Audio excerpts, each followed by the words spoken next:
বাবার বাড়ি মেয়েটা এই বিয়ের মাধ্যমেই বাবার বাড়ি মেহমান হয়ে যায়। আসসালামু আলাইকুম everyone, welcome to my channel. সবাই কেমন আছেন? আশা করি ভালো। ফাইনালি আজকে আমি আপনাদের সাথে বিয়ের ব্লগটা শেয়ার করব। আর ভিডিওটা শুরু করছি সকালবেলা আমরা পার্লারে যাচ্ছিলাম ঠিক তখন। সকালবেলা একটু ব্যস্ত ছিলাম, তাই আর বাসা থেকে ভিডিওটা শুরু করতে পারিনি। এখন আমি আর আমার কাজিন মিলে পার্লারে যাচ্ছিলাম। আমি পার্লার থেকে ওভাবে সাজবো না, যেহেতু আমি বোরকা পরি, তাই বোরকাটা নিয়ে নিলাম। ওখান থেকে রেডি হয়ে আমরা একসাথে ভেন্যুতে চলে যাব। তো পার্লারে যাওয়ার সময় আমরা একটু ফুলের দোকানে থামলাম। অ্যাকচুয়ালি আমার কাজিন মাথায় খোপা করবে, তো ওখানে ফুল পরবে, তাই কি ফুল দিবে সেটাই কিনতেছিলাম। তো অবশেষে আমরা পার্লারে চলে আসলাম। আর এটা হচ্ছে আমার কাজিনের আজকে আউটফিট, মানে ওর বিয়ের শাড়ি আর গহনা। আমার কাজিনের সবগুলি ফাংশনের আউটফিটের কালারগুলি অনেক বেশি অসাধারণ ছিল। আর সবচেয়ে বেশি ইউনিক ছিল বৌভাতের শাড়ির কালারটা। সেটার ভিডিও নেক্সটে শেয়ার করবো, অবশ্যই আমার সাথে থাকবেন। যাই হোক, ও এখন সাজতে বসে যাবে, ওকে দেখার জন্য অপেক্ষা করুন। আর আমি এখন বাসার পরিস্থিতিটা শেয়ার করি আপনাদের সাথে। বাসার সবগুলি ভিডিও করছে আমার ছোট বোন, যেহেতু আমি পার্লারে ছিলাম তাই বাসার কোনো ভিডিও করতে পারিনি। আর সবাইকে রেডি করানোর জন্য হেল্পও করতে পারিনি। যাই হোক, আমার ছোট বোনরা হেল্প করছে। তো এই যে বাসায় প্রায় সবাই রেডি হওয়া শেষ, এখন যে যার মতো বের হয়ে যাচ্ছে। বাহিরে গাড়ি ছিল, তো সবাই এখন ভেন্যুর দিকে যাবে একসাথে। এখানে আমার আম্মু ছিল, চাচি ছিল, ফুপুরা ছিল, আর আমার কিছু কাজিনরাও ছিল। আর সেদিন কিন্তু হঠাৎ করে একটু গরম পড়তেছিল, তারপরও আকাশটা অনেক বেশি সুন্দর লাগতেছে। আর সামনে বসেছিল আমার ছোট চাচা। যাই হোক, অবশেষে ওনারা ভেন্যুতে চলে আসছেন। বাসা থেকে ভেন্যুতে আসতে প্রায় 45 মিনিট বা 1 ঘন্টার মতো লাগে। আর এই ভেন্যুটা ছিল চট্টগ্রামের মধ্যে একদম হাইলাইট একটা ভেন্যু, প্রিন্স অফ চিটাগং। আপনারা যারা চট্টগ্রামে থাকেন তারা অবশ্যই চিনবেন। এটার ফুল ডেকোরেশন সিস্টেম অনেক বেশি সুন্দর ছিল। আর আমি যেহেতু এটা অ্যাড্রেসটাও জানি না, তাই শেয়ার করতে পারলাম না। একটু পরে ফুল ডেকোরেশনটা শেয়ার করব। তো এই যে এটা হচ্ছে ভিতরের ডেকোরেশন, এখানে স্টেজ করা হয়েছে আর অপোজিট সাইডে একটা সেলফি বুথও করা হয়েছে। যাই হোক, ভেন্যুটা কিন্তু অনেক বড় সড়ই ছিল, ভালো লাগতেছিল ওদের ডেকোরেশনটা। এই যে এটা ছিল সেলফি বুথ, এখানে সবাই এসে ছবি টবি তুলতেছিল। আর এই যে এটার অপোজিটে ছিল স্টেজটা। যেহেতু তখনও সবাই আসেনি, তাই হলটা কিন্তু খালি খালি লাগতেছিল। আর এই ফাঁকে কিন্তু সবার খাওয়া দাওয়া শুরু হয়ে গেছে। সবাই তো বর আর কনেকে দেখার জন্য ওয়েট করতেছিল। এই ফাঁকে আমাদেরকে অনেক কল দিয়ে দিচ্ছে যে আমরা কখন আসব। যাই হোক, আমরা প্রায় 2টার পরে আসছি। তো খাবারের মেনুতে অনেক কিছুই ছিল, আমি ঠিক যাই না, তারপরে শেয়ার করতেছি আপনাদের সাথে। খাবারের মেনুতে ছিল কাচ্চি, বোরহানি, রোস্ট, রূপচাঁদা ফ্রাই, কাবাব, গরুর কালাবোনা, খাসির মাংস, আরো কিছু ছিল। আমি ঠিক সবগুলির নাম বলতে পারতেছি না। সবগুলি খাবার অনেক বেশি মজা হয়েছিল, বিশেষ করে আচারটা অনেক ভাল লাগছে আমার কাছে। আমরা কয়েকজন সবার লাস্টে খাবার খাই, সেটা ভিডিও লাস্টে দেখতে পাবেন।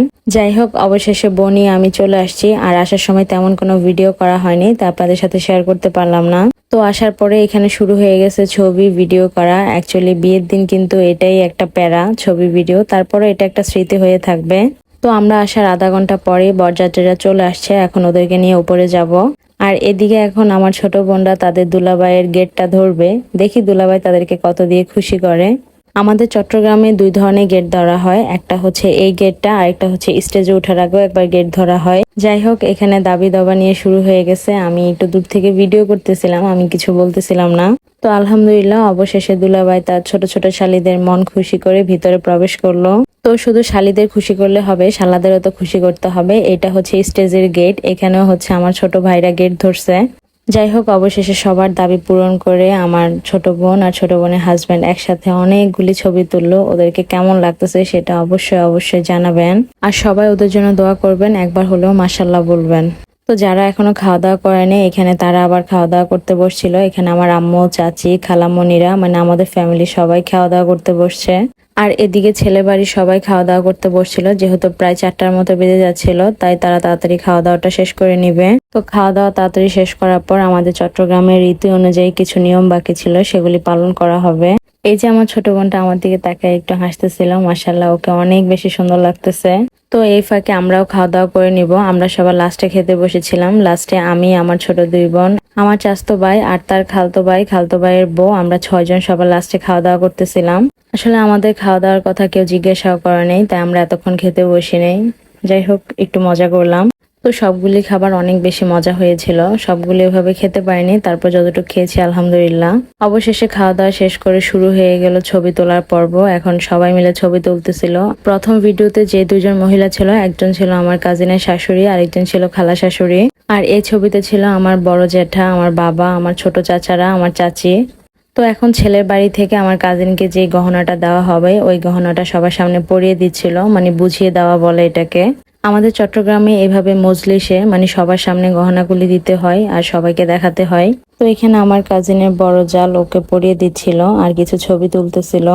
এবার কনের পক্ষ থেকে বড়রা যারা আছে তারা সবাই বরের সাথে যখন দেখা করতে যাবে, বরকে কোনো না কোনো উপহার দিতে হবে, এটা আমাদের চট্টগ্রামের একটা নিয়ম। আর এখানে আমার বড় জ্যাঠা আমার ছোট বোনের জামাইটাকে আংটি পরিয়ে দিল, সরি নতুন বরকে।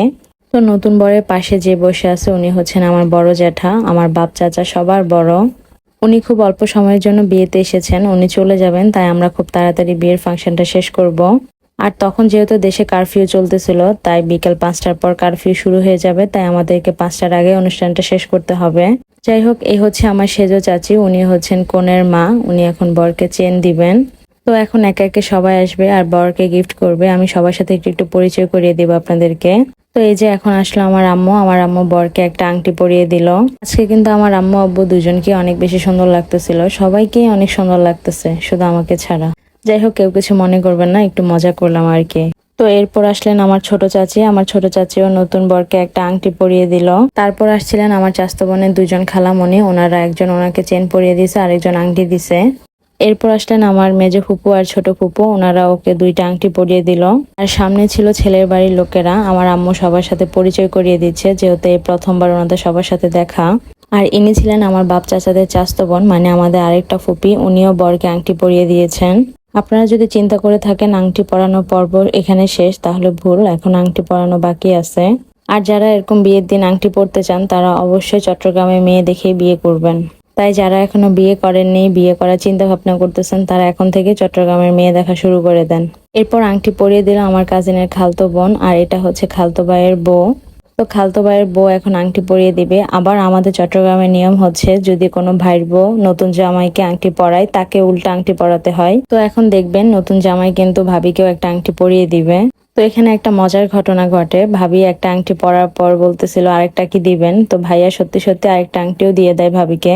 যাই হোক, এই বিষয়টা নিয়ে আমরা অনেকক্ষণ হাসাহাসি করি, সত্যি অনেক বেশি ফানি ছিল। শুধু যে মেয়ের বাড়ির মেয়ের ভাইয়ের বউটা আংটি পায় তা না, অপরদিকে ছেলের বাড়ির ছেলের বড় বা ছোট ভাইটাও কিন্তু আংটি পায় মেয়ের পক্ষ থেকে। তো এখানে আমার চাচি ছেলের বড় ভাইকে আংটি পরিয়ে দিল, অবশেষে আংটির পালা শেষ হয়েছে।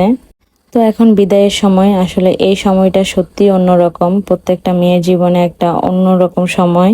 খারাপ লাগলেও এটাই সত্যি যে মেয়েটা ছোটবেলা থেকে বাবার বাড়িতে বড় হয়েছে, সব আবদার পূরণ করা হয়েছে, দিন শেষে সেই মেয়েটা অন্যের ঘরে চলে যাবে এবং দেখতে দেখতে একসময় সে বাবার বাড়ির মেহমান হয়ে যাবে। যাই হোক, এখানে আমার চাচি অনেক কান্না করতেছিল আর আমার ছোট চাচি ওনাকে একটু সান্ত্বনা দিচ্ছেন।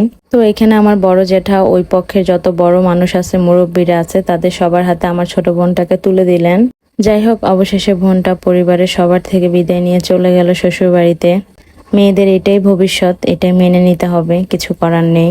তো সবাই আমার এই ছোট বোনটার জন্য দোয়া করবেন যেন ওর দাম্পত্য জীবন সুখের হয়, সবসময় যেন ভালো থাকে।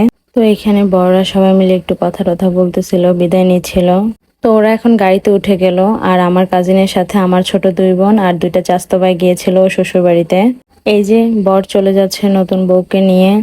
যাই হোক, বিয়ের ভিডিওটা এখানেই শেষ করতেছি। কেমন লাগছে অবশ্যই কমেন্ট করে জানাবেন। যদি ভালো লাগে অবশ্যই একটা লাইক করবেন আর আমার চ্যানেলটিকে সাবস্ক্রাইব করবেন। আর আপনারা যদি সবগুলি ফাংশনের সবগুলি পিক একসাথে দেখতে চান তাহলে আমার ইনস্টাগ্রামে ফলো করে আসবেন। আমি ইনস্টাগ্রামে সব পিক শেয়ার করেছি। ইনস্টাগ্রামের আইডির লিংক আমি ডিসক্রিপশনে দিয়ে দিব। সবাই ভালো থাকবেন, সুস্থ থাকবেন। আল্লাহ হাফেজ, আসসালামু আলাইকুম।